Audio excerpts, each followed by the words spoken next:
Okay, welcome back to another battle pod. This one's going to be a bit different. We had a bit of a fun little event one week, this week, last week, the week that you're watching this, if you're watching this, at the local club. And I ended up getting paired up against Orcs and Goblins, a classic matchup. The Dwarfs versus the green-skinned scum.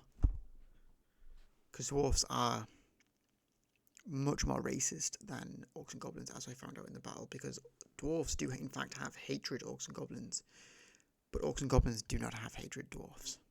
So, maybe I'm on the wrong team. Anyway, what we were doing, we all turned up with our Warband. This is an old... I can't remember what edition it is from. I'll show you the PDF in a minute. Basically, it's between 200 and 500 points. The unit sizes are decreased, maximum unit sizes, minimum unit sizes are decreased. It plays for a much faster game. This game only took us, I think, maybe an hour to play. The idea was we were going to play a few games over the course of the night, but we only ended up playing one game, and then we all just basically stood around chatting and gossiping, and you know how it is. So we didn't get any more games in, unfortunately. But I think this is something we're going to be doing a bit more in the future. I've also got we're playing a bigger campaign where we're playing, I think there's like 8 of us in the campaign. And the idea is we play at least 4 games over I think that's maybe I can't really say, it's like a 8 week period. I think we have to play 4 games. And there's a map and stuff, and then our win or losses, who we're fighting and things like that will dictate how we get on in the next stage of it. And this is going to last for 3 cycles, so 3 cycles of 8 weeks of 2 months, so 6 months. I think it's going to last us into next year. So that'll be fun. But that's not this game. Anyway, so this is a Warband game versus Orcs and Goblins. Let me just open the PDF. So this is what we were going with. I'm not sure where this is from. It might say somewhere in this PDF. Warhammer Warbands. Look at that. Look at these old school. Wow. Beautiful. So, feel free to pause the video and read through this. I'm not going to read through all of it, obviously, because it would make the video very long. But this is what's important here. Small Warband games. 1 point. I think the minimum I could do is probably 3 points if I brought a goblin. So yeah, 1 to 199 points.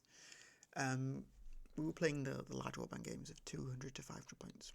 We ended up playing 500 points, just because we thought it would be a good introduction. We didn't know how well the Old World would scale into this. But as you can see here, so if you're on a 20 or 25mm base, you can 3 middles is the minimum. Even if like a Goblin unit, which is 10, normally would be minimum 10, minimum 3. So that's cool. Warbands must include at least 2 core units, so that stops people just bringing a bunch of something really unfair, I think, in this kind of size. Warbands may not include more than 10 units, so no MSU. You can include one special, one rare choice. However, if you don't have one, you can bring 2 of the other.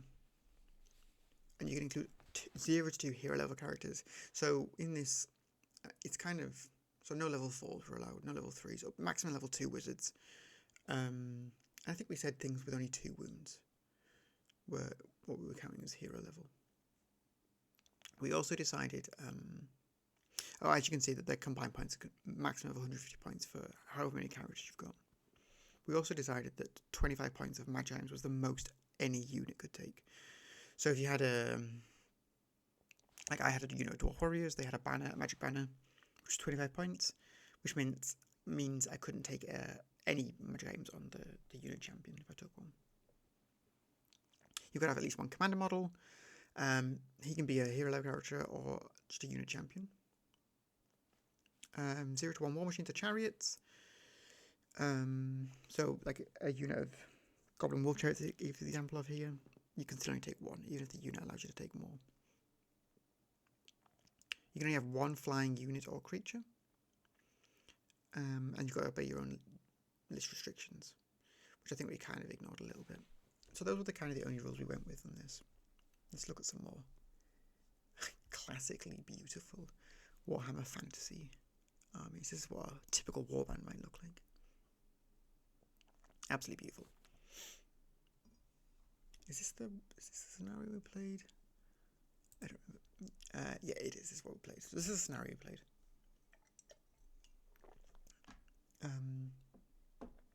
Sorry, it's a bit of ASMR me drinking there. So we played on a 4x4 board. Yeah, basically the same. Just roll a d6. Whoever rolls first deploys first, picks the table edge. 12 inches in. Unit champions are always deployed, and characters can be deployed with their unit if they're going to start with that, so they don't have to be deployed separately. Me and my opponent, we did deploy our characters separately though, so they counted as an additional drop for us. 6 turns, d6 to go first. The terrain, I don't know if it says here, battlefield. Right, lay out the terrain in a mutually agreeable manner. Sure, brilliant. And then before the game started, in secret, you roll on this unknown objectives table. So I rolled a 1 for assassinate, so I got to kill his commander. Brilliant. I've got a little bit of a nice tooled up dwarf thane that I thought might do the business. Okay. So, Orcs and Goblins. Let's see what we had. This was my warband. Impressive, I know. What did we have? We had a cannon. This was my special choice. No runes, just a cannon. I had an engineer. This engineer had with him, he had a rune of passage, I think it is. It's the 5-point rune that he also had a great weapon that lets them move through cover. And the unit he joins also gets to move through cover. And this will make a bit of sense in a minute. Hopefully, I mean, I just wanted to give him a magic game. I had 5 points spare, and I was like, oh, that'll do. I had a unit of 5 quarrelers with, I'm not sure if I gave them great weapons. Maybe I did, maybe I didn't. I will find out in a second. Anyway, they had a, I don't think I did. I think I gave them shields. They did have a unit champion, though. The same with the Thunderers. I gave them shields and a unit champion. 5 Thunderers over here. Then I had the 10 Dwarf Warriors, great weapons and shields, and I had full command in there. And then they had Stroller's Rune on their banner. So they're 25 points. So they get a Vanguard move. Speedy. And then I had a Thane. And the Thane had a great weapon, a shield. I think he gets full plate standard. And then I gave him a Rune of Fury, I believe it is. The one that gives me an extra attack. So we had 4 attacks. Oh, show a close-up of the boys. Looking mighty. I always like a nice close-up photo like this. I never really know how to take them very well, but it's nice thematic photo there. All right, let's get into it. This was our deployment. This was our battlefield. So make sure out 4 feet. So we were kind of going with a bit of I think I knocked my microphone there. I'm sorry that if you're wearing headphones and that made a horrible sound. So the battlefield was we thought this over here maybe is the entrance to a dwarven keep perhaps. This is a watchtower that the dwarves have set up just outside. Got some hills and a forest in the middle of the dwarves. Foolishly should have chopped down so they had a clear view over the battlefield ahead of them. Not great forethought. This big dice in the middle will be showing you our turn. My opponent, as you can see, great opponent. I think this is maybe his 2nd or 3rd game of Old World. So this is a perfect intro game. Perfect game for someone who's just getting back into it. He played a lot of 8th edition. I think he played a lot of previous editions just generally. I think he's been playing like 9th Age and things like that as well. So definitely not a beginner to wargaming, but a beginner to the Old World. So that's fun. And as you can see over here, he's got these Orcs and Goblins. I'll try and get... here we go. So I think I was outnumbered at least 2 to 1 here. When I saw all of the Goblins and the Orcs and stuff he was putting down, I was like, oh my god. I think I had 23, what was it, 20? If you include the cannon as one model, so I had 23. All right, well, we'll kick off with what he's got. He had 7 Spider Riders. I think they had a champion in there. And this was deployed here. Then he had 20 Night Goblins. These are Night Goblins, no fanatics. They had bows. They had a champion in the unit as well. No musician or banner, I don't believe. Then he had 2 squads of 10 Orc boys with hand weapon and shield. They both had a banner and a champion in both units. Then he had an Orc big boss with 2 hand weapons. I think that was all he had. And then a unit of 10 arrow boys. Orc boys with arrows, bows and arrows. And this was his deployment. I think the next one. This is a bit of a close up because I've run these are the I think like 2nd edition. These are I've got a bunch of these goblins, but I just haven't got around to painting them up. But yeah, look at them on their green bases with their green flock, the goblin green everywhere. It's beautiful. This is what Warhammer should look like. This is maybe it was how many is it? 20? Maybe it was 21. Maybe this was his champion. I'm not sure. Yeah, just some more close-ups of this. Look at this paper banner. This is a true Warhammer aficionado. Look at this. Absolutely amazing. Here's my deployment. This is not a very good picture. It's hard to take pictures from your side of the table. Maybe I should move around the side of the table and take more pictures from a different angle. Anyway, Thunderers are over here. Warriors with the engineer in the unit and the thing. The engineer's in the unit, so I can just vanguard, and then they've got to move through cover in the unit. It doesn't. I don't really. I'm not going to misfire with this cannon, so like, I'm not worried about this. And then my quarrel is up on the hill as well. Okay, I got first turn, so I vanguarded forward. I vanguarded forward, and then I got first turn. I jumped ahead there a bit, but yeah. So I just vanguard forward. I think I moved my Thunderers forward. You can't really see from here, but I did. I moved my Thunderers forward because I was out of range. Took some shots. I think I killed a goblin. Cool. Yep, killed a goblin. And then, so my cannon fired. I think maybe he fired here. Yeah, I was trying to hit these units. This is why I fired. Misfired. Brilliant. I think this was just. I was just in this guy's command range. I think it's 9 inches, is it? Because it's his leadership. I think I was just in command range. So I re-rolled it with him. Misfire. A crew died. Can't fire this turn. Tragic. Okay, no problem. We'll get to the next turn. Killed a goblin. Not a great turn. I don't think I killed. No, you see, I didn't. I think my quarrelers shot these guys. Didn't manage to kill any of them. On his turn, he just moved everything up. Moved his Spider Riders in. Put my Thunderers under threat from. They're going to have to do some work here to hold this flank. Like, this is not a good place for a Thunderer to be. This must have been my turn 2. Is that dice showing a 2? Yes, it is. Look, I popped 3 of these with the quarrelers. Very nice. My Wolf Warriors, as you can see here, we've got a better picture. Yeah, they just moved up into this forest.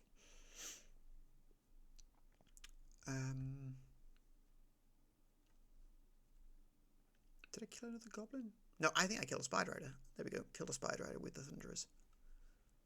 Excellent. The Orcs passed their leadership test as well for the panic. So, cannon. You're wondering, what did that kill this turn? It misfired again. Lost a crew, can't fire this turn. Or maybe I rolled a 6 actually. No crew died, just can't fire this turn. There's 3 misfires in a row I've rolled. And I was using my opponent's misfire dice. I'm not saying that it was fixed. You know, it wasn't fixed. He rolled it a few times. It was rolling fine, just when I rolled it. But I did roll 3 in a row. I'm thinking at this point maybe I should use my own misfire dice. Anyway, his turn 2. He rolled impetuous with these guys, because this was within 10 inches of their charge distance. But because of the wheel going through the forest, they failed their charge. Put them here. Prime charge location for this dwarf. I'm just going to charge into the middle and just hope for the best, I think. That's my plan. Dwarf warriors are a powerhouse, even though they're outnumbered 2 to 1. Just a bunch of goblins. This is a problem, obviously. They're going to hit me in the flank, and there's basically nothing I can do about that next turn. So yeah, he just moved his spiders up, repositioned here. I could have charged here on my turn, but my opponent's intention was to get them out of charge. He just didn't move them far enough, so in the next turn you'll see that's why that doesn't happen. I didn't want to be like, oh my god, well, actually, you've left them in my charge arc, so I'm going to charge them. No. So yeah, failed charge. These guys just moved forward. I think these guys shot at my quarrelers. Spider Riders, I remember this was the goblins, killed one of my thunderers. Poor thunderer. My turn. Oh, dwarf turn 3. Charge. Boom. Amazing. So this gives me the opportunity to use my great weapons at initiative 4. Because of charge, which means I'm the same initiative as the big boss, I think. And I think the orcs are only initiative 3. So I'm going first with great weapons. Smash them. Why did these guys flee?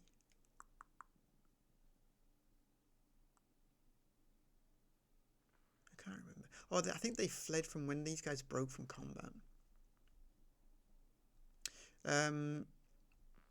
What happened here was we'll zoom in. The champion challenged, and I accepted with my Thane, I believe, and I just smushed him.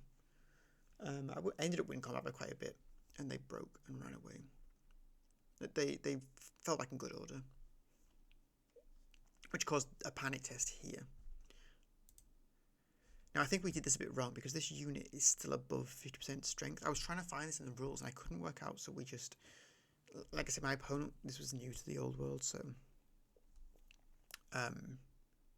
it definitely wasn't. This was on me for not remembering this. But these guys fled. I think afterwards I talked to one of the other guys at the club, and yeah, they should have just fell back in good order rather than actually fleeing. So we make this same mistake later on as well, but overall I don't think it would have made a huge amount of difference. It might have done, but I mean, you can never know, right, when you make things like this. Anyway, they fled this way. This is basically the edge of the table. I was on a 4-foot table. The back of this thing is like the edge of the table. So going into Orcs and Goblins turn 3. Yeah. The reason that I held here with my dwarves is because I didn't want to pursue into this unit and then get flank charged here. As it stands, it's just both of them into my front. Okay, so Orc turn 3. He failed impetuous with his goblin unit as well, which was really unfortunate. But I think he was a bit glum about that because he could have charged into this unit. But as I pointed out, it didn't really matter because there's nothing they can shoot at here anyway. If he'd have turned around, he wouldn't be able to see over the hill, over the forest, so there was nothing for him to shoot at here anyway. So yeah, both units charge him. A challenge is declared. General versus general. Thane versus Big Boss. I elected to use my hand weapon and shield in this combat, which I think retrospectively was a mistake. Because I'm the toughness 4, right? I'm only wounding them on 5s now instead of 3s. I do a wound. Get a wound through. Dwarf Thane, also toughness 5. Crazy. So he's wounding me on 5s. I'm wounding him on 5s. I've got more attacks. And I've got more armour. So, good. He also declared his Warg this turn and failed the leadership test. I have an Orcs and Goblins army. I've failed to call a war every time I've called a war. Every time. So, I wouldn't expect anything less. But I did a wound to him. Nice. I lost a dwarf because this is where the Thane lives. This little plop space. I don't know what I was trying to say there. I think my engineer did a couple of wounds over here. And he's here. So I don't think I did any wounds here, but I think my engineer, who was using his great weapon, did some wounds into this unit. It's my turn 4. Dwarf victory. Thane victory. I got my assassinate as well. Very nice. This unit also fled from combat. And this is where this happened again. They fled. Because this unit forbigod. This unit fled. These broke from this unit. And then we thought they flee. I thought they flee. This is, again, nothing to do with my opponent. This is my mistake. And so they ran. Oh. One other thing. This combat, I think for 2 turns, 2 combats, his combat and then my combat, nothing happened. But he had a banner in the unit. Oh, flank, so he had a flank. So he kept winning by 1. And I didn't have close order anymore. So he just kept pushing me back, kept giving ground.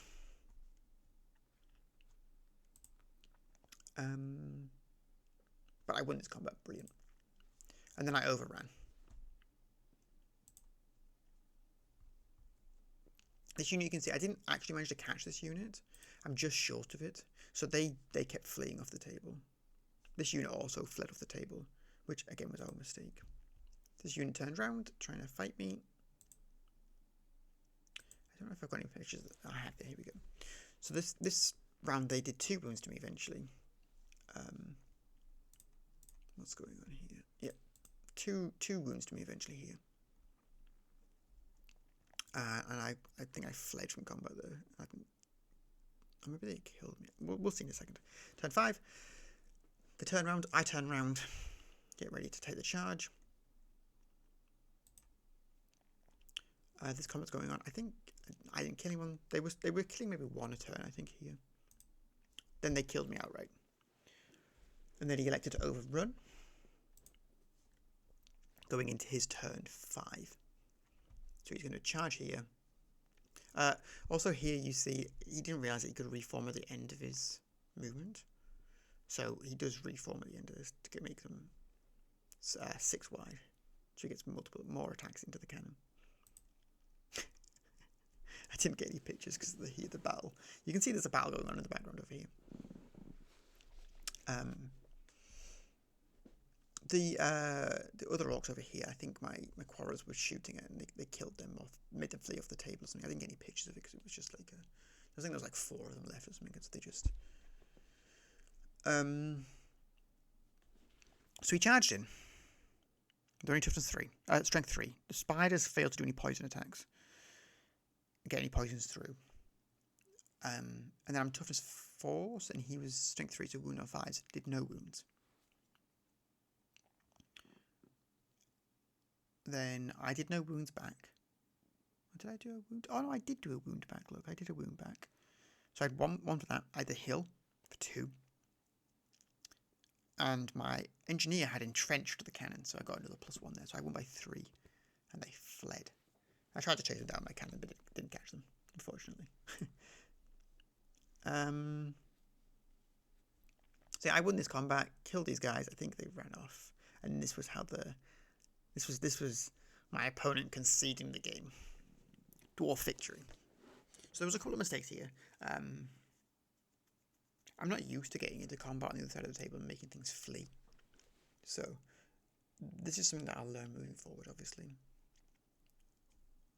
So the rule for it is, if it's above unit strength 5, I think, it can cause a panic test. But then if the unit is above 50% strength, they're two separate rules in the rulebook. This is why I missed it. We got the unit strength 5, if it's flee within 6 inches, but it was if they're above 50% strength, they don't flee. They just fall back in good order. But that's okay. Mistakes happen. Like I said, learn for next time. That's what we can do. Keep progressing. Keep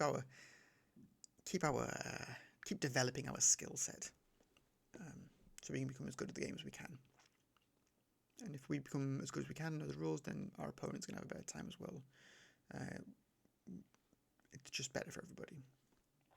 But yeah, a really good opponent, really good game. It was really fun, a lot of back and forward. We talked a lot about, this was the other reason this game took longer than it should have.